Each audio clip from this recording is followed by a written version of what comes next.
at some point I just want to talk about bearing surfaces in pianos, both grands and uprights, and I think that at some point we'll probably, I don't know, pull out a frame and have a look at some bearing surfaces on one of these pianos, just so I can show you what we've got. I have started using concave bass fret files for profiling bearing surfaces in pianos. You want to see that? You've got two options on this, and a 3.5 diameter is too small, but the 5 mil diameter is perfect. Okay, have a look at that. Can you back up and tell the newbies what you're talking about? Yeah, well, I'm going to have to show you. So in a grand piano, so you've got your. I think we're all in the same boat. You've got your tuning pin right. Bearing felt. And the string. Is that a diamond file? That one's not. I'm not carrying my diamond file with me because it's a $400 file. Right. That one is it works nearly as well. It's a really high carbon file. So yeah, pass it around and have a look. It's actually $3.99, not $400. So you can have that's that's been cut down, and it's still over $100 for that file. Okay. Which way it's going? Yeah. Oh, wiggle. Yeah, we get just. Right. In the grand piano, there's your string, goes across the bearing felt. There is your front duplex bearing surface, and then the string goes down there and under the main bearing bar. Right. What we're talking about is these guys here.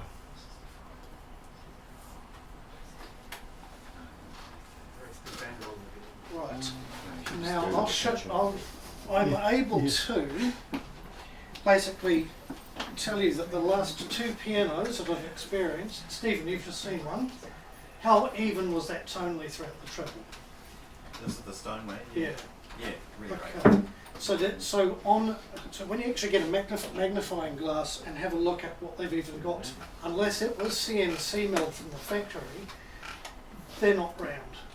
They're not round, and from string to string, you've got different pitting on both bearing surfaces. Okay, and because you guys have all tuned grand pianos where you go, why is this front duplex just sounding nasty, and what's weird? What's causing this sound, and why does it tonally vary so much? What are you really trying to voice out? Right?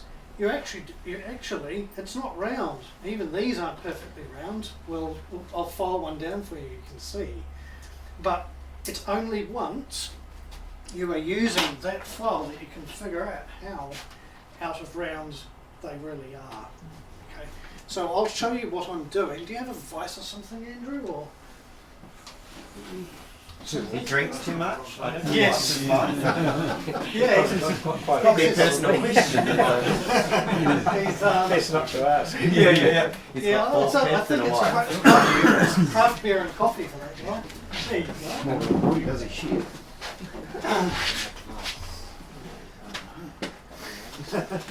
Don't put this on my head as well. That's the least of his vices. Yeah. Yeah, I think it'll work. So, when we're looking at cast iron, right, what's it done? It's probably my computer, isn't it? Yep. Yep. Display.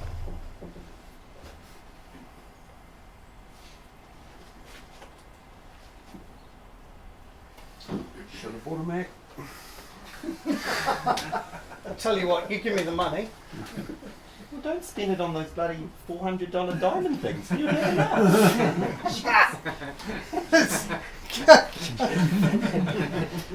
Priorities. That's right, priorities, Salmon. Come on. Function F5 maybe? Toys before. Function toys. F5. That's right.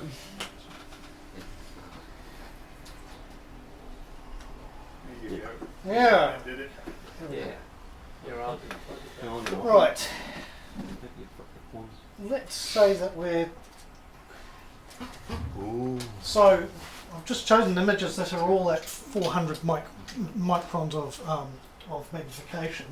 That's grey cast iron, right? That is that's what you have to make a good bearing surface out of on a lot of pianos. Guess what? It's pretty ugly. You're looking at other materials like where have I got here? Brass. That is obviously a lot flatter, and I've recently, thanks to Fazioli leading the way, I've imported a lot of phosphor bronze.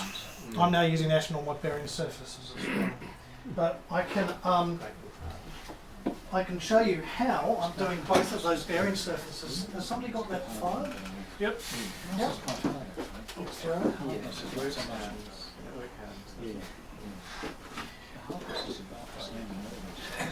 So this is brass and this is phosphor bronze. Let's hear the difference. Right, this still sounds pretty bright. Great. Yeah, that had a more woody tone at the end. Right. Okay. But that's very loose. when these are the So same what? length to make sure. Those bass guitar. No, this is brass stock and phosphor bronze stock I've ordered. Okay. I've got now big lengths of 3.5, 4 millimetre, 5 millimetre phosphor bronze, and I'm now starting to do all my bearing surfaces in that where I possibly can. But I wanted to show you how round you can actually. So this file was originally that length. Okay, when you're having to deal with slightly rounded bearing surfaces, you need it a bit shorter. Otherwise, it won't follow that round bearing surface. But this also allows you to get in really close to the yeah, that's it. Yeah, there's two. There's things that we're trying to achieve here, and where you've got this bearing surface here, which is the front one up by the tuning pin. You've got your bearing felt there, right, and then your bar. And then you've got your other bar down here. You're actually wanting the main part of how it's rounded to be about there, and then for this one about there. So you're actually focusing on, rather than you just going straight on and straight up and down, you're actually wanting it to curve up and around. Yeah, you're basically bisecting the angle. That's it. That's the simple way of putting it. But you'll actually see, even with this stock, how out of round the stock is.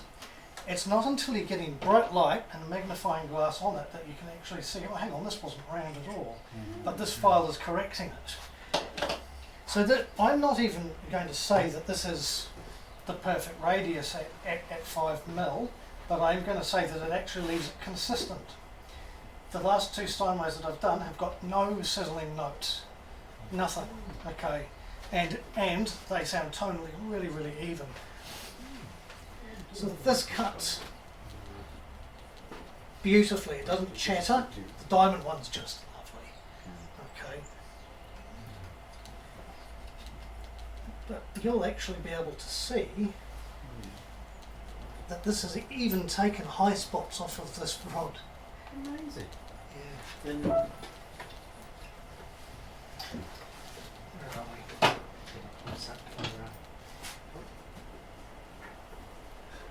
Right. So you'll actually be able to see where it's bitten and where it hasn't. That tells you, well, this was supposed to be perfectly round and looked perfectly round to the naked eye, and when you're using something like that, that's actually shaving high spots off of it. You can't trust your eyes. You need bright light on there, and this, probably a bloody microscope if you want to figure out exactly what's going on. It actually Yeah, I'll do a bit to the phosphor bronze because that actually works better. So where these are available is best places actually are luthier stores, like McDonald.com, which is an American luthier store. You've got quite a few different options, but they don't do cheap tools. That's frets, you said, for bass frets. Yeah, not for guitar frets, for bass frets. Just because they're big and fat. Yeah, that's the 5mm. Are you saying when you purchase these, they come to you imperfect? No. They come to you perfectly This- round, Those are not round, even when they're new. even when they're new. So does Yeah. this represent a used one or a new one? So what I'm doing is I'm showing you what the file's supposed to do. Okay. Okay, and that this is actually correcting things that are not round on it. Okay. Yeah, But you could also use it on cast iron on the can. that's right. Yeah, this is a really good tool for that. So what I do when I'm working with the cast iron, okay, is I'll use a whiteboard marker, or you could even use a Vivid, doesn't matter, because you're going to file it off anyway, and you start filing it until you've got no. It's just showing you. No, I'm saying, but machinists, it's an indicator. Yeah, Blueprinting engines, and they cover it in blue, and then they that's machine it. it. That's how I'm doing it. Once Once you've got no pen left, you know that is a straight surface. So that file's got a concave in it that's exactly right. Basically, And sound changes. And how long the files going to go? about another Can we see it? another 2/3 of that. Yeah, Okay. yeah. So you've got two short files that you can sell. Yeah, I was going to say, I use it. Yeah. put it on the table, So- David. You got a $2 or $1? Now you've $2 got- for the Oh, file. for the, Great. Yeah. Great deal. As I said, that's to a 5mm diameter. Right. Other ones are a little bit too small. It actually won't sit over. Is it yeah, 5mm radius or diameter? diameter. So wouldn't that be an American guitar store? Yes, it will.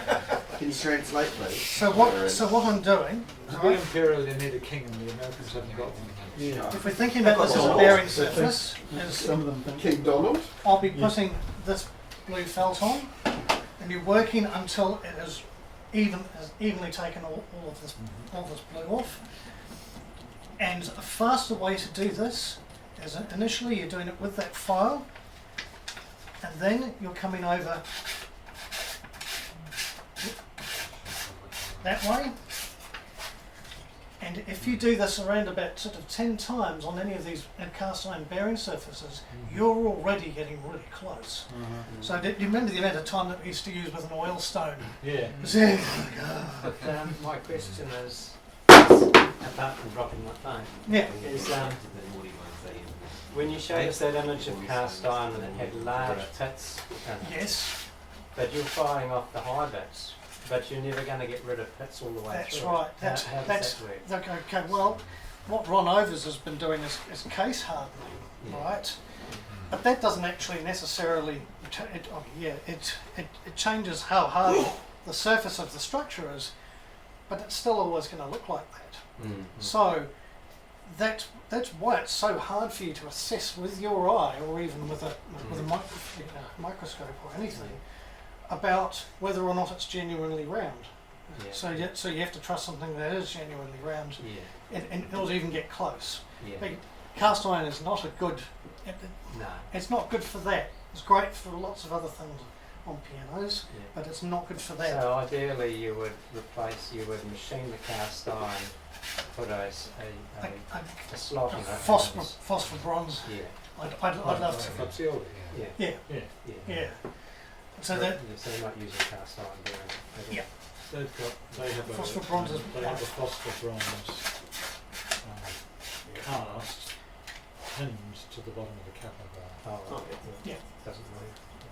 Well, It stays in place. it with stays. spinning it. No. It's got little machined seats in it that they can put a small drill through when they're happy with how it's placed, because it's got a flat machine. It's on the flat, all right, Yeah, so it yeah, would yeah. slide around, and it's got little machined seats and holes that they can drill through That and is put an pretty engineer's much roll pin up into the how bottom we'd of end the up with a wonderful bearing surface. So they get I'll pass that around so you can have a look. Oh, The last thing that I'll add though is, in order to get the scratch marks out, you've got options with what the final grain orientation is with your sanding is going to be. Now, if you're doing it this way, you're initially before that string sanding actually going to have better sustain. Okay, it's weird, but it shows up massively on guitars. If you have a slightly satin finish on that bearing surface, the guitar has more sustain. Okay, reason being is that it took ages to figure out what that was. Where that string is coming across the bearing surface, because it's not completely smooth, it's actually freed. It's actually slightly freed up in there. Okay. Yeah. Okay, but if it's completely polished, it actually sounds a little bit dull. But the thing is, it will wear out as the string hardens up that groove anyway. So it'll end up sounding quite even. But that's So actually, if you're wanting the piano to sound like it's going to into the future, your last move should be in that direction. With the string. If you do one section that way and then the other section that way, you can hear a little difference. Yeah. It's but this is just stuff that's what I've been finding doing these. Yeah. So that is now actually round and a very, very nice finish. All right. What is this piece called? So that is phosphor bronze rod that I'm now using as And bearing you need to surface. file them whether they're new or old. Yeah, but you can only do it when you're restringing the piano. You wouldn't. Yeah. Yeah. That's the reason why I've been having to Thank you for investigate backing up this. for me. There's actually a handful of Steinways and other pianos where they have been rebuilt and they keep breaking strings in the same spot. Okay? It might be worth mentioning also that Fazioli says about using phosphor bronze. Yes. Luca Fazioli said they like it because it allows them to put a 3 to 4 degree steeper angle on the string Yeah. because it's so slippery. Yeah. That came from Luca. So because what happens here, you imagine if the hammer's striking upwards, right? Please excuse my horrible drawing. Can't say it. Man. Yeah. Good. Unless the string is actually able to move at this surface when it's being played vigorously, it snaps. It's going to break. It's just going to break. Yeah. So you actually need nicely polished, lubricated, bearing surfaces. But the other thing is that if you make it more lubricated, what he's saying, you can actually increase the angle, right, up to a higher bearing surface, because it will actually do it. It'll take it, and that means more sound power. Yeah, sure. Do the strings cause the ridges and grooves in the bearing? They do a little bit anyway, but with phosphor bronze, not very much. So it actually remains a much cleaner bearing surface for a lot longer. It's really hard. I've actually put a piece of string with me, and what we can do is hammer it into the brass, and then hammer it into the phosphor bronze, and you'll see how much stronger this actually is. Brass is good, but that is just better. Yeah. Do you have a forum where you guys chat about this stuff? Oh God, we'd be on it all day. Exactly. Because then, you can go back, someone else can just type it into Yeah. the forum and boom, There are, there's the there are answer. quite- There are several. Yeah, there are lots And of there's- space. Yeah, Matt, So, quality.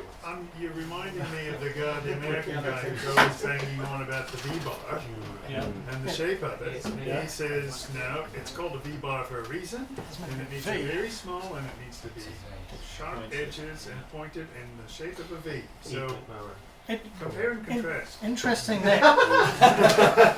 It's supposed to be a short day. What are you doing? Okay, well I can tell you where manufacturers have gone wrong, right?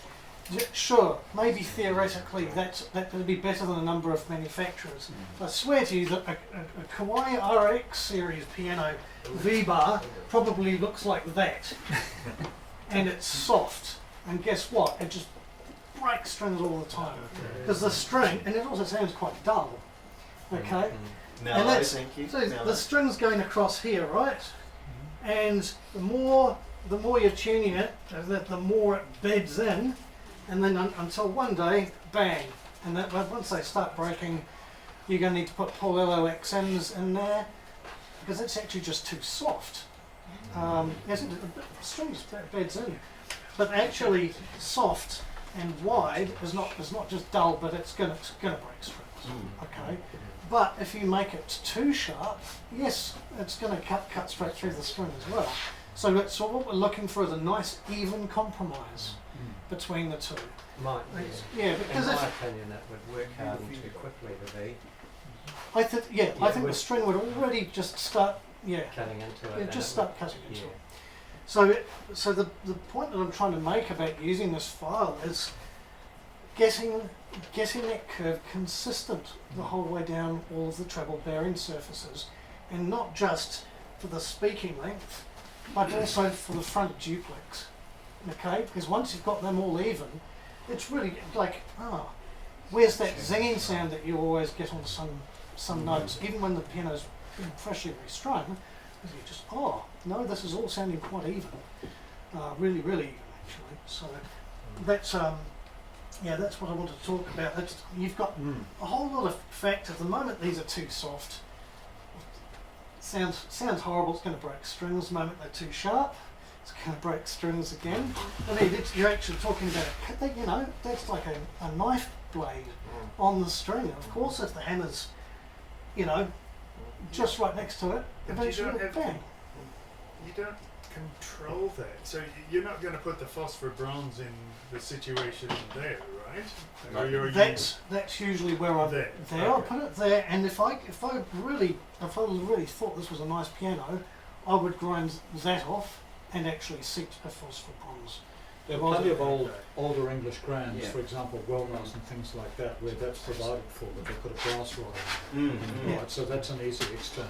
Yeah. An easy and good exchange. And if you don't have that, then you file it to the center one there and use your file to... Yes, to get it round. To get it round. And even. Alright, that's the thing.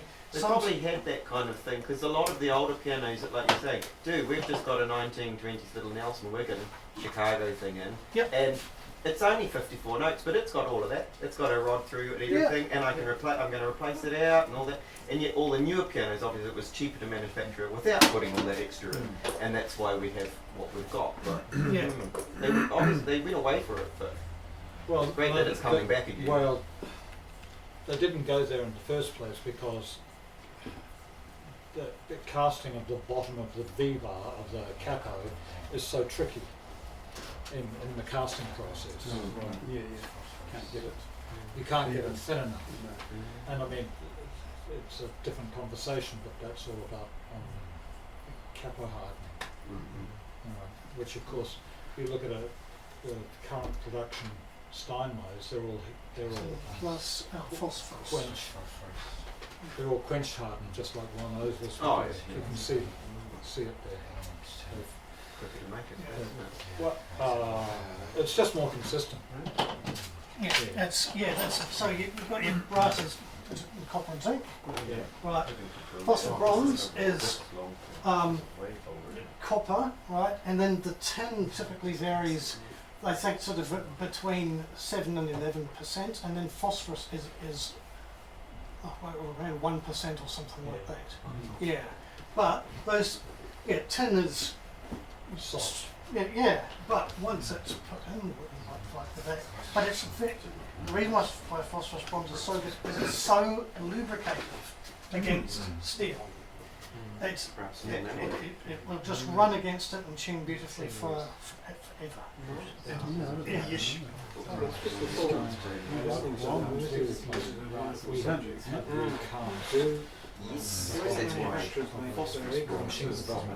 Yeah, Oh, right. that's another thing I'd like to touch on as well. Because obviously, if you're doing it in the treble, Yeah. and you've got A graphs that are built Just like fatty oil. just pure graphs, Yes.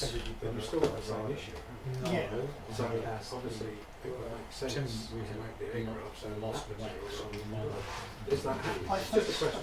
Yeah. I don't know if it's happening or not. So I don't know if you guys know, but one of the big differences between most other manufacturers in Bösendorfer is that where you've got your A graph on a Bösendorfer, right? So you've got your 3 holes. That's fine.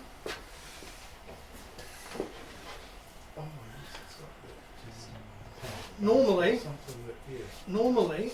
that is just all brass and Steinway's Stein's the works. But Bösendorfer has got a steel pin that acts as the bearing surface all the way through the A graph there. Within. Yeah. You could theoretically change out that steel with phosphor bronze in there. That would be quite lovely. But you do see manufacturers, because you have to remember that they're always trying to work to get even sound power, because there's so much more mass with the strings and the bass and the tenor. But you can see them using gradually harder and harder bearing surfaces heading up the piano, and you can see that in a number of those Furyks as well. You've got just whatever working surface they could manage in the bass, but nice CNC milled curves in there, and then they've gone with a brass rod in the tenor, and then they've gone with a steel rod in the treble. Okay, so what they're trying to do is go from softer through to harder, so that it's going to have more sound power and it's going to be naturally brighter. So I don't know. I mean, I reckon if you were to use phosphor bronze in that configuration through the whole way, it would sound very even, but you have quite a powerful bass and tenor. So there's always that compromise that you've got to think about. You've got a rough price difference that you've got, like from a brass rod to the phosphorus rod. Once you buy the bigger, what do you put? It's not much. Not much. And seriously, because phosphor bronze and its properties, just buy it off of AliExpress. It's that different to high-end stuff. It's once it's phosphor bronze, it's phosphor bronze. Yeah, pretty much it's going to be better than whatever else you're going to use. But no, seriously, a rod like that. Rod like that is, I don't know, 15, 16 cents, something like that, together. Yeah, because it just depends, because I ordered mine in bulk. So. Anyway, I hope that is helpful, and I hope you are passing it have a look. But yeah, try it for yourself, and by all means, get on some of those luthier sites and try those concave files out for yourself. Yeah.